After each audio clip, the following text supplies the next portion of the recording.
나폴레옹의 프랑스 군대가 모스크바를 향해 진군하고 있을 때 러시아 카자크족이 포위를 하고 포위망을 계속해서 좁혀오자 프랑스 군대는 후퇴하지 않을 수밖에 없었다라고 합니다. 그러나 카자크족이 어느새 모든 교량들을 다 후퇴를 막기 위해서 교량들을 다 파괴하고 테러를 완전히 차단해 버렸습니다. 그리고 매서운 추위 속에 눈보라가 휘몰아치기 시작합니다. 이러한 상황 속에서 나폴레옹은 강물이 얕은 쪽을 골라서 병사들에게 부서진 다리의 교각을 붙들게 하여 가교를 만들게 해서 병사들을 철수시키는 데 성공했다고 합니다. 그리고 마지막 병사가 건너가자 물속에서 교각을 붙잡고 가교를 만들었던 병사들에게 철수 명령을 내렸는데 이상한 상황이 벌어진 거예요. 병사들이 움직이지 않는 거예요.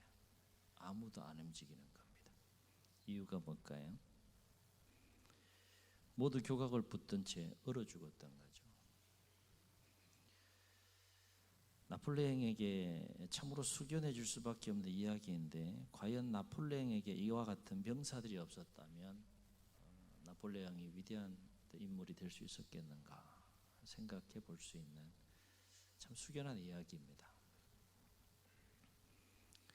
이 이야기는 좋은 병사가 된다는 것이 무엇을 의미하는지에 대한 좋은 교훈을 또 우리에게 주는 이야기라 할 수 있겠습니다. 오늘 말씀은 바울이 디모데에게 훌륭한 사역자, 지금 디모데가 에베소 교회를 목회하고 있는 상황 속에 있는데 디모데에게 훌륭한 목회자로서 사역자로서 그 사명을 감당하도록 하기 위해서 권면한 몇 가지 권면 중에 하나의 권면에 관한 이야기가 오늘 우리가 읽은 본문에 관한 말씀이 되겠습니다. 바울은 3절에서 디모데에게 뭐라고 권면하는가 하면 이렇게 권면해요. 너는 그리스도 예수의 좋은 병사로 나와 함께 고난을 받으라. 그렇게 권면합니다. 좋은 일은 아니죠. 고난 받으라고 하니까. 나와 함께 그리스도의 좋은 병사가 되어서 고난을 받으라고 하는 것은 내가 주님과 복음을 위해서 고난 받는 것과 마찬가지로 너도 동일하게 주님과 주님의 복음을 위하여 나와 함께 고난 받는 좋은 동력자가 되면 좋겠다. 이런 권면이 되는 거죠. 그러기 위해서는 그리스도 예수의 좋은 병사가 돼야 하는데 바울은 어떻게 해야 그리스도 예수의 좋은 병사가 될 수 있는지 아주 쉬운 비유를 들어서 디모데에게 가르치고 있는 모습을 오늘 말씀을 통해서 보게 됩니다. 첫째는 그리스도 예수의 좋은 병사가 되는 것과 관련해서 바울은 병사에 비유하면서 4절에서 이렇게 말합니다. 병사로 복무하는 자는 자기 생활에 얽매이는 자가 하나도 없나니 이는 병사로 모집한 자를 기쁘게 하려 함이라. 무슨 말일까요? 병사로 부름받은 자는 삶의 최우선순위를 어디에 둔다는 겁니까? 자기의 기쁨과 자기의 만족을 위한 삶의 최우선순위를 두지 않고 어디에 삶의 최우선순위를 둔다는 거예요? 자기를 병사로 모집한 자의 기쁨을 위한 삶의 최우선순위를 두고 삶을 살아가는 자들이 바로 복무하는 병사들이다라고 하는 것이죠. 마찬가지로 그리스도 예수의 좋은 병사가 되려면 바울이 비유로 언급하고 있는 병사와 마찬가지로 자기 생활에 얽매이지 않고 주님의 기쁨이 되는 삶을 살아가는 일에 최우선순위를 두고 삶을 살아갈 때 그리스도 예수의 좋은 병사가 될 수 있다라고 하는 것입니다. 이 말은 달리 표현하면 자기 생활에 얽매이는 자는 자기 생활에 우선순위를 두고 자기 생활에 얽매이는 삶을 살아가는 자는 결코 그리스도 예수의 좋은 병사가 될 수 없다라고 하는 것이죠. 상식적으로 생각해 보면 맞아요, 그죠? 네, 지금 그렇다고 그러는 거예요.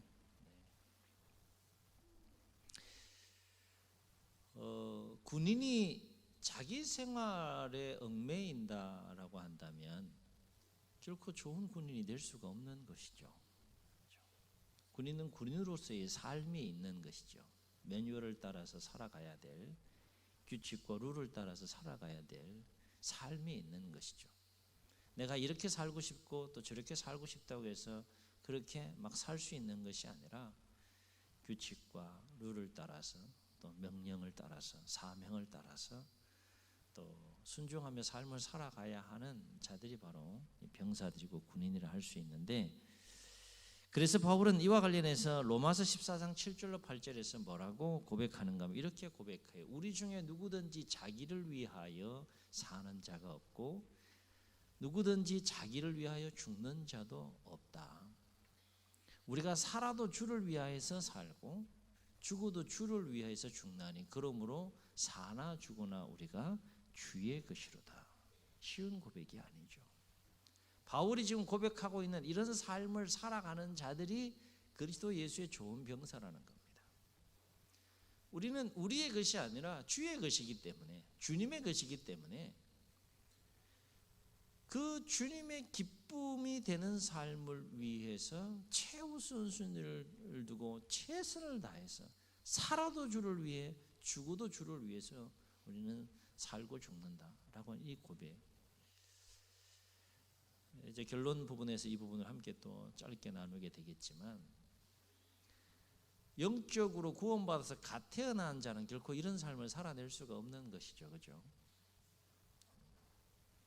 신앙생활을 우리가 함에 있어서 반드시 기억해야 되는 것은 구원은 끝이 아니라는 겁니다. 이제 막 태어난 거예요. 영적으로 막 태어났고 그건 시작에 불과한 것이죠. 그러나 그 단계에 머물러 있는 그냥 구원의 기쁨과 은혜 가운데만 머물러서 신앙생활하는 사람들이 참 많다는 거예요.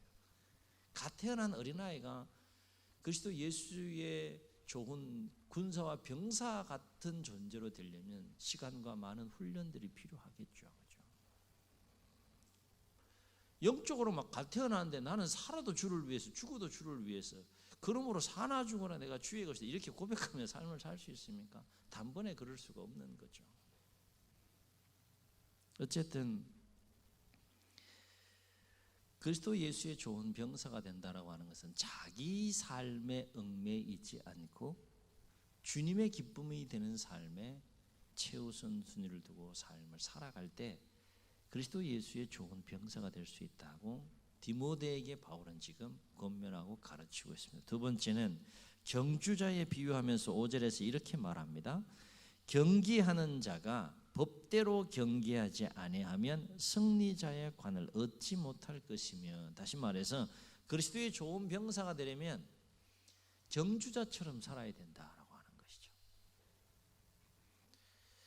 바울이 경주자와 관련해서 강조하는 것이 뭡니까? 5절에서 그리스도 예수의 좋은 병사가 되려면 경주자처럼 살아야 되는데, 그 경주자에 비유하면서 바울이 지금 강조하는 게 뭡니까? 경주자는 자신이 아무리 잘 달리고 최선을 다해서 열심히 달린다고 할지라도 경기의 룰을 지키지 않고 자기 마음대로 달린다 그러면 상급은 둘째치더라도 선수로서의 경주자의 자격이 박탈되듯이 그리스도의 좋은 병사도 마찬가지다 하는 거예요. 속도보다 중요한 것이 방향이라고 이야기를 합니다. 속도를 내는 것보다 정확한 방향을 향해서 내가 가고 있느냐, 일단 그것이 더 중요하고 우선적인 것이죠. 그리스도의 좋은 병사가 되려면 자기의 마음과 열정에 충실한 것이 아니라 그리스도의 말씀과 복음의 진리 안에서 충실한 삶을 살아야 한다라고 하는 측면에서 지금 경주자에 바울은 비유하여 권면하고 있다라고 하는 것이죠. 바울에게 있어서는 이 부분이 분명했음을 알 수 있는데요.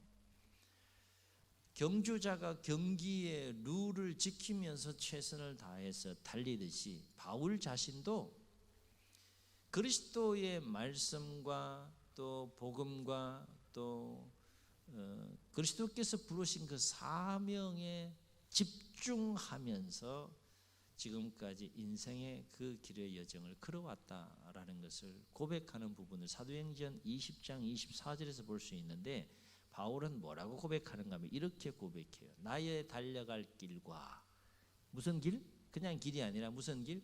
달려갈 길이에요. 경주자의 지금 자신의 인생을 비유하고 있는 겁니다. 나의 달려갈 길과 주 예수께 받은 사명. 그 사명이 뭐냐? 곧 하나님의 은혜의 복음을 전하는 일을 마치려 하면은 나의 생명조차 조금도 귀하게 여기지 아니하노라. 바울은 이렇게 고백합니다. 얼마나 자신의 삶을 그리스도와 복음에 집중하여서 속도보다 그 방향에 정확하게 또 맞추어서 경주자가 그 경기에 집중하는 것과 같이 그 복음 전도자로서의 그 길을 걸어갔는지 바울의 이러한 고백을 통해서 우리가 목격할 수 있습니다. 그러므로 그리스도의 좋은 병사가 되려면 항상 나의 열심과 열정이 주님의 뜻에 합당한 열심과 열정이냐 그렇지 않느냐를 항상 돌아보고 점검할 필요가 있다는 거예요. 교회 안에서도 우리가 섬김의 자리에서 열심과 열정을 내는 건 참 귀하고 아름다운 거죠. 그런데 그 열심과 열정, 그 헌신과 섬김이 주님의 뜻에 합당한 것이냐 그렇지 않느냐, 그 방향을 항상 우리가 점검할 필요가 있다라고 하는 것입니다. 세 번째, 바울은 디모데에게 농부에 비유해서 그리스도 예수의 좋은 일꾼에 관해서 권면하는 것을 보게 되는데 6절에서 이렇게 말합니다. 수고하는 농부가 곡식을 먼저 받는 것이 마땅하니라. 그렇게 말해요. 여기서 수고하는 데 해당되는 헬라 원어는 코피온타라는 말을 사용하는데, 이 코피온타는 어떤 단어를 가지고 있는가 하면 아주 게으름피지 않고 열심히 일하는 거예요. 몸이 피곤함에도 불구하고 열심히 노동하는 것, 한순간도 쉬지 않고 열심히 일하는 모습을 생생하게 묘사해 주는 단어가 코피온타, 수고하는 이라고 번역된 그 헬라 원어 단어의 본래적인 뜻입니다. 그리고 여기에서 곡식에 해당되는 헬라 원어는 카르폰이라는 단어를 사용하는데, 이 카르폰이라는 단어는 신약 성경에서 어떻게 번역이 되는가 하면 열매, 후손 이렇게 번역되기도 하고 그 의미로 사용되기도 하고, 상징적으로는 어떤 일의 결과, 어떤 일의 효과, 어떤 일의 유익과 같은 그런 뜻으로 신약 성경에서 사용되어지는 것을 보게 됩니다. 그러므로 수고하는 농부가 곡식을 먼저 받는 것이 마땅하다라고 하는 이 권면은 두 가지 의미가 내포되어져 있는 것을 보게 되는데, 1차적으로는 수고한 농부가 곡식을 먼저 취하는 것이 마땅하듯이 복음을 위해 수고하고 헌신하는 사역자로서 물질적인 보상을 받는 것은 마땅한 일이다 라고 하는 것을 지금 디모데에게 바울이 지금 권면하고 있다라고 하는 거예요. 다시 말해서 디모데가 경우에 따라서는 교회에 폐를 끼치지 않기 위해서 바울은 자비량 선교를 했고 또 자비량으로 복음을 전하는 사역을 했는데, 디모데는 그 바울의 그러한 그 모습을 본받고 싶었던 것 같아요. 그래서 자신도 물질적인 보상을 거부했을 가능성이 있다고 보고, 바울은 그러한 상황 가운데에서 디모데로 하여금 복음 사역자로서 마땅히 받아야 될 사례를 거절하지 말라라고 권면하는 그 의미가 첫 번째 담겨 있는 의미다라고 하는 거예요. 여기서도 우리가 생각해 볼 수 있는 것은 단순하게 디모데로 하여금 복음을 위해서 헌신하고 충성하고 섬겼기 때문에 그만한 물질적인 사례나 보상을 받는 것에 대해서 권면하는 측면이라고 하지만, 좀 더 깊이 들어가 보게 되면 왜 그렇게 권면했는가, 더 그 물질적인 보상을 통하여서 더 목회적인 그 사역과 본질에 집중하고 충실할 수 있는 환경 속에서 더 목회자로서 충실하기를 원하는 측면이 보다 본질적인 의미가 담겨 있는 권면이라고 할 수 있는 것이죠. 바울 같은 경우는 특별한 상황에서도 그렇게 자비량으로 목회를 했지만은, 또 일도 해야 되고 목회도 해야 되고 하는 그런 상황들 속에서 선한 목적을 가지고 그렇게 했지만은, 디모데로 하여금 에베소 교회를 목회할 때는 오직 목회하는 일에 성도를 돌보고 그들을 그리스도의 온전한 그리스도인으로 세우는 일에 집중하도록 하기 위한 차원에서 그렇게 권면한 것이라고 볼 수 있다는 겁니다. 또 한 가지는 어떤 의미가 담겨 있는가 하면 편지 전체의 맥락과 바울과 디모데 사역의 전체 맥락에서 바라보게 되면 바울이 단순하게 물질적인 어떤 보상 차원에서 그렇게 권면했겠느냐라고 하는 거예요. 그렇지 않다는 거죠. 그거는 1차적으로 지금 권면 상황 속에서 권면할 수 있는 내용이긴 하지만 보다 깊이 들어가게 되면 농부가 곡식을 얻기 위해서 최선을 다해서 수고하고 애쓰고 노력하는 것과 마찬가지로 그리스도의 좋은 병사는 복음을 위한 사역의 열매와 상급을 위해서 최선을 다해야 한다.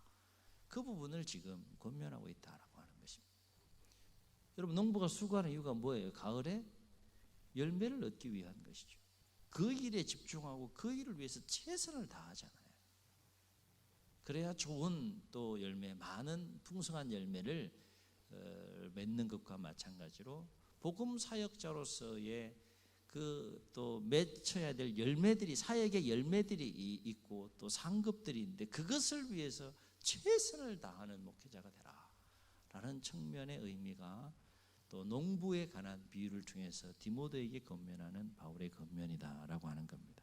이런 맥락에서 보면 그리스도의 좋은 병사는 더욱 풍성한 사역의 열매와 장차 주님께 받을 영광스러운 상급을 위해서 최선을 다하는 삶을 살 때 그리스도 예수의 좋은 병사가 될 수 있다라고 지금 권면하고 가르치고 있다는 겁니다. 그래서 바울은 이와 관련해서 동일한 디모데 후서 4장 7절로 8절에서 뭐라고 고백하는가 하면 그 유명한 고백을 해요. 나는 믿음의 선한 싸움을 싸우고 나의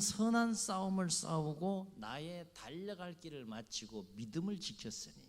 쉬운 고백이 아니죠. 나는 이제 죽음이 임박해 있는 상황 가운데에서 바울이 고백하는 겁니다. 나는 선한 싸움을 싸우고 이제 곧 죽기 직전까지 내가 여기까지 선한 싸움을 싸우고 나의 달려갈 길, 그것은 사명이죠. 이방인의 사도로 부름받은 그 사명에 충실한 거죠. 나의 달려갈 길을 마치고 믿음을 지켰으니 이제 후로는 나를 위하여 의의 면류관이 예비되었으므로 주 곧 의로우신 제파장이 나를 위하여 그날에 내게 주실 것이며 내게만 아니라 주의 나타나심을 사모하는 모든 자에게 도니라. 이렇게 고백을 해요.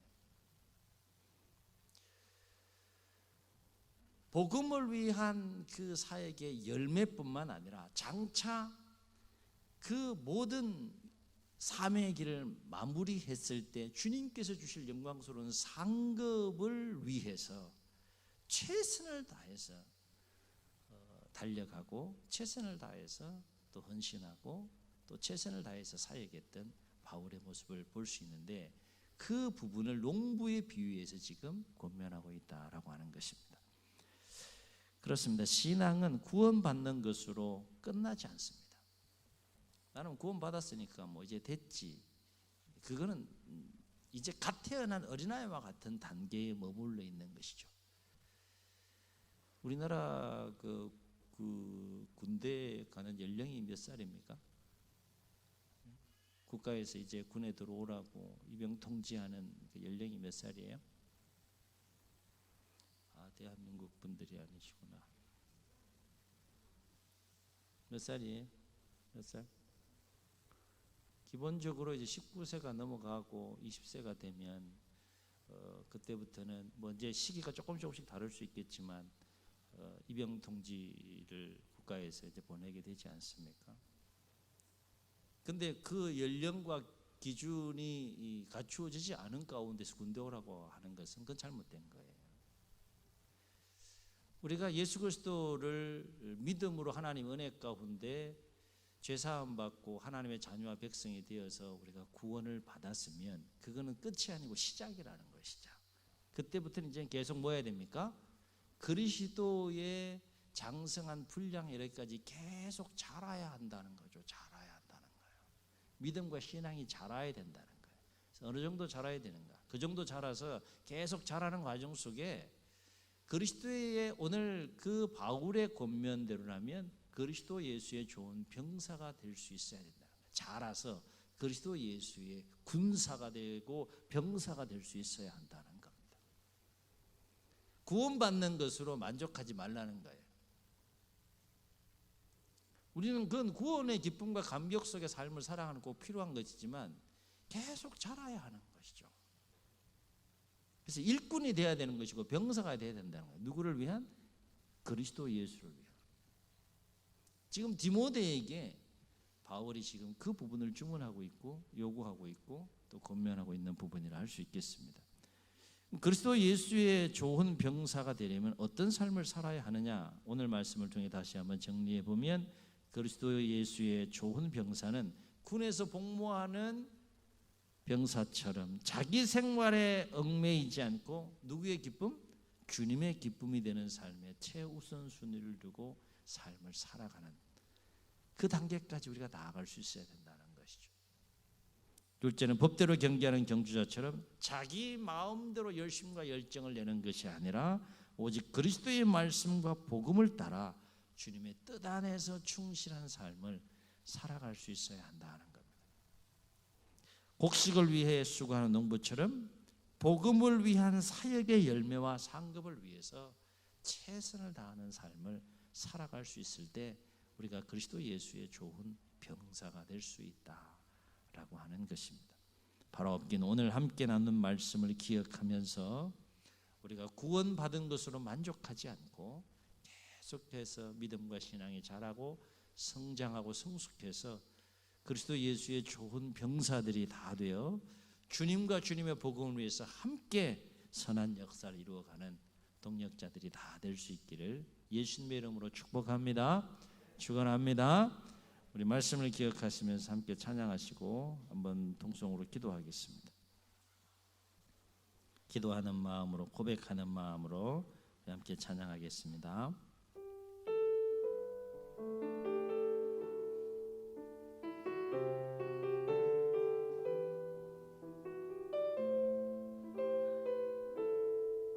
나 주님의 기쁨 되기 원하네. 나 주님의 기쁨 되기 원하네. 내 마음을 새롭게 하소서. 아멘 아멘. 새 부대가 되게 하여 주사 주님의 빛 비추게 하소서. 내가 원하는 한 가지 주님의 기쁨이 되는 것. 내가 원하는 한 가지 주님의 기쁨이 되는 것. 아멘 아멘. 겸손히 내 마음 드립니다. 나의 모든 것 받으소서. 아멘. 나의 마음 깨끗게 씻어주사 주님의 길 행하게 하소서. 아멘. 내가 원하는 한 가지 주님의 기쁨이 되는 것. 내가 원하는 한 가지 주님의 기쁨이 되는 것. 내가 원하는 한 가지 주님의 기쁨이 되는 것. 아멘. 내가 원하는 한 가지 주님의 기쁨이 되는 것. 주님 눈을 감으시고 우리 말씀을 기억하시면서 한번 통성으로 기도하겠습니다. 예수님을 구주로 영접하고 죄사함 받고 구원받아 하나님의 자녀로 거듭났으면, 그래서 우리 안에 예수 그리스도의 생명이 계속해서 역사한다면 우리는 자라야 되지 않겠습니까? 성숙해야 되지 않겠습니까? 그리스도의 장성한 믿음의 분량에 이를 때까지 우리가 자라서 그리스도 예수의 좋은 병사가 되고 일꾼이 되어야 되지 않겠습니까? 어느 때까지 구원받은 그 기쁨과 감격, 그 단계에 머물러 우리가 신앙생활 해야 되겠습니까? 오늘 말씀이 도전이 되어서 더욱 우리의 믿음이 자라고 우리의 신앙이 자라서 이제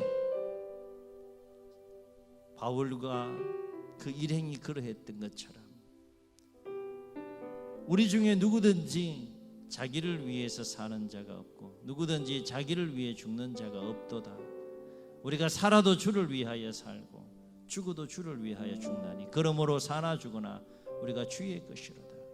나의 달려갈 길과 주 예수께 받은 사명 곧 하나님의 은혜의 복음을 전하는 일을 마치려 하면은 나의 생명조차 조금 더 귀하게 여기지 아니하노라. 고백했던 그리스도 예수의 좋은 병사로 삶을 살았던 바울처럼 우리도 이제 일꾼으로 병사로 성장하여 성숙하여 역사해 가야 되지 않겠습니까? 주여, 오늘 말씀이 도전이 되게 하여 주셔서